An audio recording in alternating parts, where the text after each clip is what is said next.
ఊరటనిస్తారా ఉసూరు మనిపిస్తారా చేయూతనిస్తారా చేతులెత్తేస్తారా అని యూనియన్ బడ్జెట్పై రకరకాల ఆలోచనలు సందేహాలు అందరి అనుమానాలు పటాపంచలు చేస్తూ పార్లమెంట్లో బడ్జెట్ ప్రవేశపెట్టారు కేంద్ర ఆర్థిక మంత్రి నిర్మలా సీతారామన్.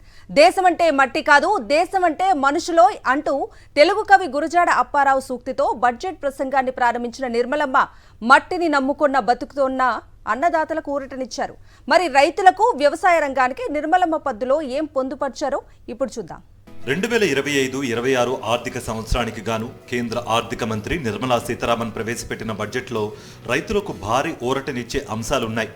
ఈసారి బడ్జెట్లో వ్యవసాయ రంగానికి 1.71 లక్షల కోట్లు కేటాయించారు. దేశమంతటా రైతులకు భరోసా కల్పించేలా మార్కెట్ సౌలభ్యాన్ని పెంచడంపై కేంద్రం దృష్టి సారించింది. బడ్జెట్ ప్రసంగంలో సైతం ప్రధానంగా వ్యవసాయంపై ఫోకస్ పెడుతున్నట్లుగా నిర్మలమ్మ చెప్పారు. వ్యవసాయ ఉత్పత్తుల పెంపుపై కేంద్రం ఫోకస్ పెట్టినట్లే కనిపిస్తోంది. అందుకు తగ్గట్లు తక్కువ ఉత్పాదకత, సగటు కంటే తక్కువ రుణ పరిమితులు ఉన్న 100 జిల్లాలను లక్ష్యంగా చేసుకుని ప్రభుత్వం ధన్ ధాన్య కృషి యోజనను ప్రారంభిస్తున్నట్లుగా బడ్జెట్ ప్రసంగంలో ప్రకటించారు Nirmalamma.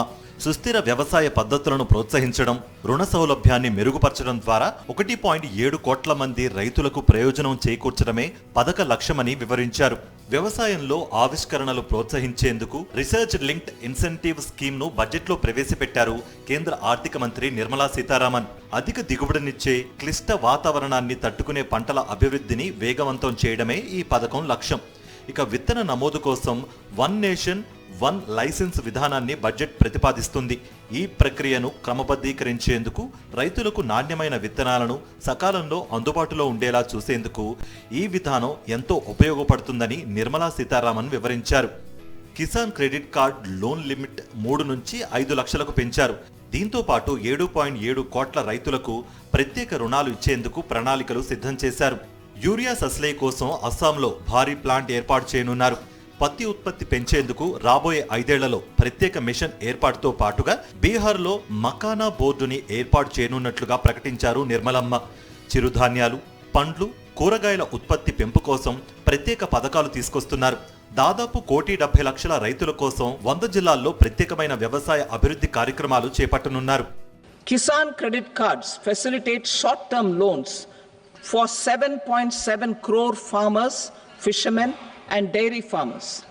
The loan limit under modified interest subvention scheme will be enhanced from 3 lakh rupees to 5 lakh rupees for loans taken through the KCC.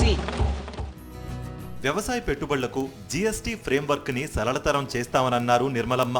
Bharat వ్యవసాయ విస్తీర్ణలో కీలకంగా ఉన్న ఉద్యానవన, పశు సంపద, చేపల పెంపకం రంగాల వృద్ధికి బడ్జెట్ ప్రాధాన్యతిస్తోందన్నారు ఆర్థిక మంత్రి. మత్స్య సంపదను పెంచేలా అండమాన్, నికోబార్, లక్షద్వీప్ దీవుల్లో ప్రత్యేక చర్యలు తీసుకోనున్నారు. ఈసారి బడ్జెట్లో వ్యవసాయ రంగానికి ప్రాధాన్యత ఇవ్వడంతో అన్నదాతల కష్టాలు తీరుతాయని నిపుణులు ఆశిస్తున్నారు.